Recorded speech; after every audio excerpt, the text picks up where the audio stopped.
Breaking: Lungu family agrees to return body, but only if HH sends VP Nalumango.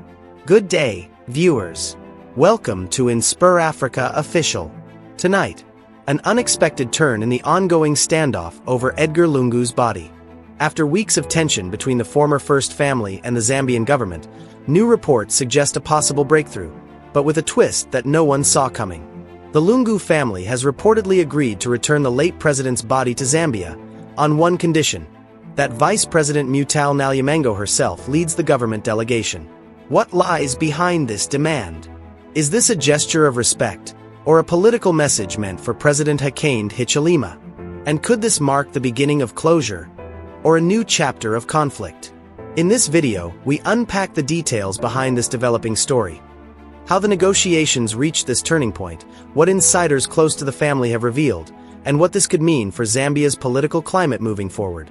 We'll also explore the deeper symbolism behind the family's request, and whether Vice President Nalumango's involvement could finally ease the emotional and political tensions surrounding the former president's burial. Tensions between the Lungu family and the Zambian government may finally be easing, but not without conditions. Reports now claim that the family has agreed to return the late President Edgar Lungu's body to Zambia, if and only if Vice President Mutale Nalumango leads the government delegation. In this in-depth news documentary, InspirAfrica Official explores how this proposal came to light, what it reveals about the relationship between the former First Family and President Hakainde Hichilema, and whether this could mark the long-awaited end to the emotional standoff that has gripped the nation. Stay tuned as we break down the facts, the politics, and the symbolism behind this story that's capturing headlines across Zambia and beyond. The revelation came to light just hours ago during an exclusive interview on Emmanuel Mwamba TV, a platform that has become the pulse of Zambian political discourse in recent months. Makibi Zulu, a lawyer, political figure, and now the official spokesperson for the Lungu family, sat across from host Emmanuel Mwamba and made an announcement that immediately sent shockwaves through social media and political circles. The family, he said, is ready to bring Edgar Lungu's body back to Zambia. Not in weeks, not in days, but immediately, within 24 hours. Within, as he put it, 2 seconds. But there's a catch, a significant one. Let's rewind to understand how we got here. On June 5, 2025, Edgar Chagwa Lungu, Zambia's 6th president, who served from 2015 to 2021, passed away in Pretoria, South Africa, where he had been receiving medical treatment. He was 68 years old. The circumstances of his death were not immediately disclosed, but what followed was anything but ordinary. Within days, tensions emerged between the Zambian government and the Lungu family. The government, led by President Hakainde Hichilema, Lungu's longtime political rival and successor, announced plans for a state funeral. Edgar Lungu, they argued, was a former head of state. Protocol demanded he be buried at Embassy Park in Lusaka, alongside other Zambian presidents since independence in 1964. But the family refused. They wanted a private burial in South Africa. And their reason, whispered at first but eventually confirmed, was stunning. Edgar Lungu did not want Hakainde Hichilema anywhere near his body. Not at the funeral. Not at the viewing. Not at the burial site. Nowhere. June 19th came.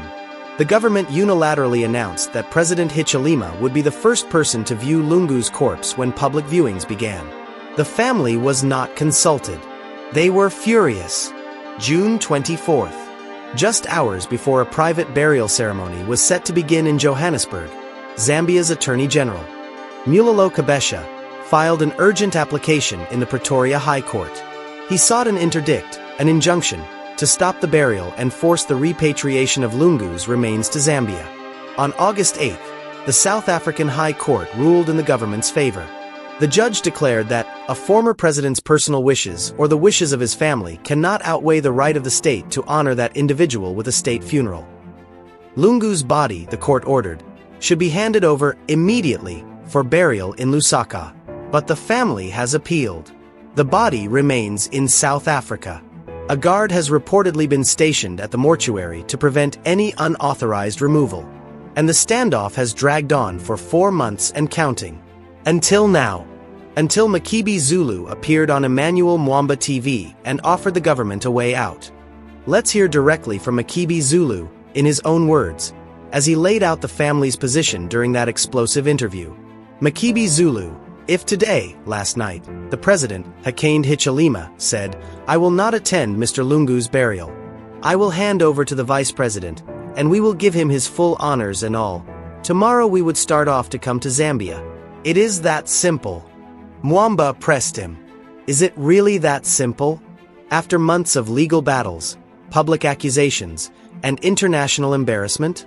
After all the anger and all the rhetoric?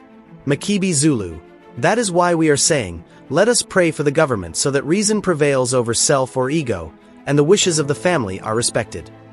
Reason versus ego. That's how Zulu framed it. And then he went further, speaking directly to the core of the dispute, the family's belief that Edgar Lungu's final wishes must be honored. Makibi Zulu, we have to respect the widow and the family. As for threats of arrest if I return to Zambia, we have not committed any offense. Let's stick to the truth. We are here, and we will protect that wish, even if it means any of us going to prison for wanting to honor the wishes of ECL. Prison. He said it plainly. Makibi Zulu is willing to go to prison if that's what it takes to ensure Edgar Lungu is buried according to his wishes. But what about the government side? What has President Hichilema's administration said about all of this? Vice President Mutale Nalumango, the very person the Lungu family now wants to preside over the funeral, has addressed Parliament multiple times on this issue. In June, during a question and answer session, she was asked directly, would the government honor the family's demand that President Hichilema stay away? VP Mutale Nalumango, government remains committed to according Mr. Lungu a dignified and befitting burial. It is regrettable that there is a standoff regarding the burial of the former president.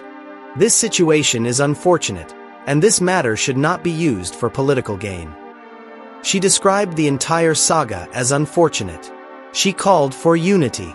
But she did not answer the question. She did not say whether President Hichilema would step aside. In another parliamentary session, Nalumango was asked whether the Lungu family was breaking any law by keeping the body in South Africa. VP Mutale Nalumango, the family is not in violation of any law. Government would have already intervened if there was any law broken. So, legally, the family is in the clear, at least according to the vice president herself. And yet, the government still went to court in South Africa to force the body's return. When asked about the family's wish to exclude President Hichilema from the funeral, Nalumango posed her own question to Parliament. VP Mutale Nalumango, is it treasonous for the family of the late former President Edgar Lungu to demand a state funeral without the presence of the head of state? A rhetorical question, perhaps, but a telling one, because it suggests that even within government, there are doubts about how this is being handled. Attorney General Mulalo Kabesha, who spearheaded the court case in South Africa, has been more direct. Speaking to the media after the August ruling, he said simply, Mulalo Kabesha, the government appreciated the judge's ruling. No mention of compromise. No acknowledgement of the family's concerns. Just satisfaction that the court agreed with the state's position. And then there's the other side of the equation. Political analysts and civil society voices who have watched this drama unfold with growing alarm. Dr. Sishiwa Sishiwa, a prominent Zambian historian and political commentator, published a scathing analysis of the government's actions. He argued that the real reasons behind the court case have nothing to do with protocol or state funerals. In his words, the government's stated justifications are without merit. He also highlighted something chilling, a belief circulating among many Zambians, particularly Lungu's supporters, about why the government is so determined to get access to the body. Dr. Sishiwa Sishiwa, there's a strong belief that they want to use some parts of Edgar Lungu's body for rituals, hence the family doesn't want him buried in Zambia. Rituals.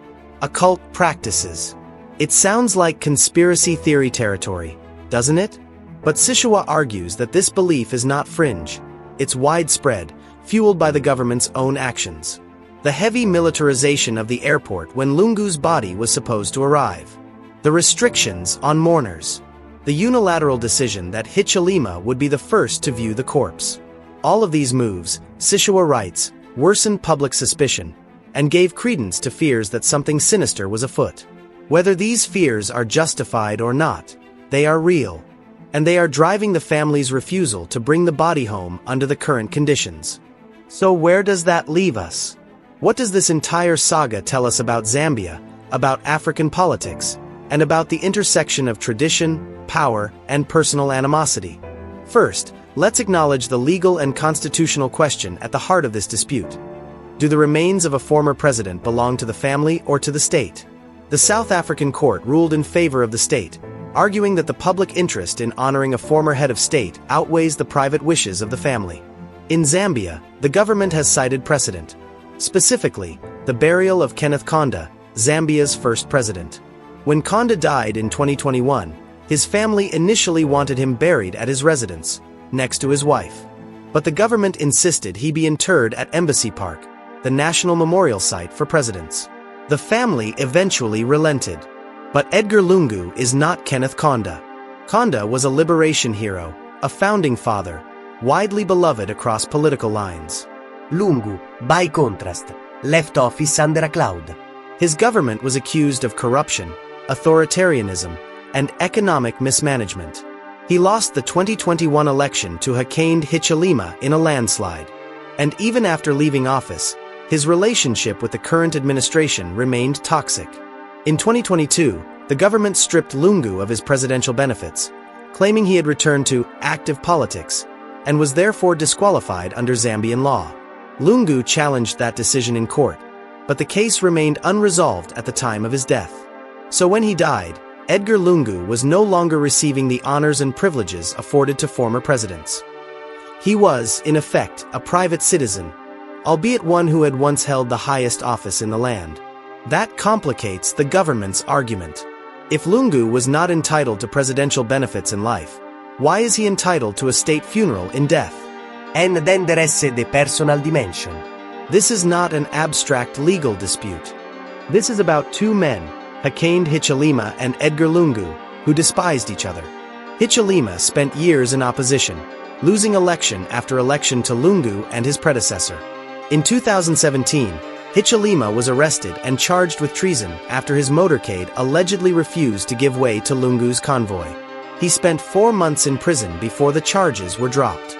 When he finally won the presidency in 2021, it was a moment of triumph, but also, perhaps, of vindication. Did Edgar Lungu, on his deathbed, look back on that history and decide he did not want Hichilema to have the final word? Did he tell his family, "Do not let that man near me, even when I am gone"? Makebi Zulu and the Lungu family say yes. They insist that Edgar Lungu's final wish was clear and explicit, and they are willing to defy a court order, risk imprisonment, and keep their patriarch in a South African morgue rather than allow that wish to be violated.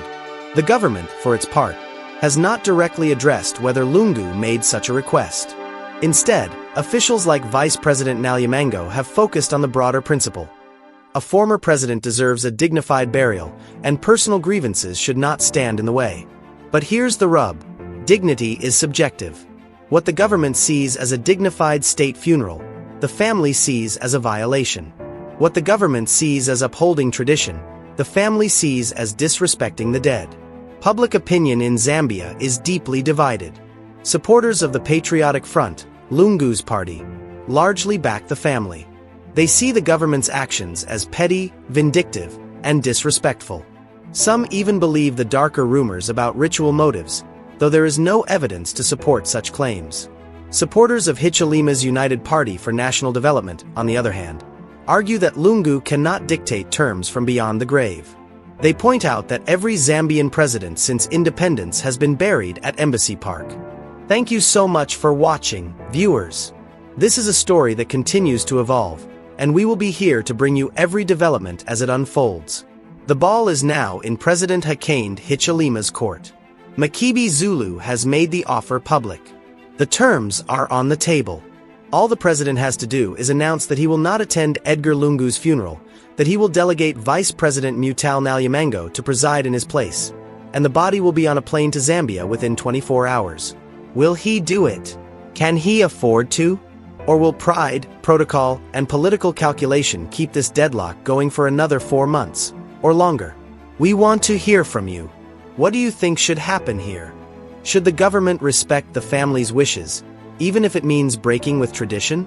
Or does the state have a right, even a duty, to honor former presidents according to established protocol, regardless of personal grievances? Drop your thoughts in the comments below. Let's have a respectful, thoughtful conversation about this. Because at the end of the day, this is about more than just two politicians who couldn't stand each other. This is about how we, as a society, balance respect for the dead with the demands of the state. And that's a question every nation has to answer sooner or later. We'll be back tomorrow with more news, more analysis, and more stories that matter. Until then, take care of yourselves and each other. This is Nakash, signing off for InspirAfrica Official. Stay informed, stay engaged, and we'll see you next time.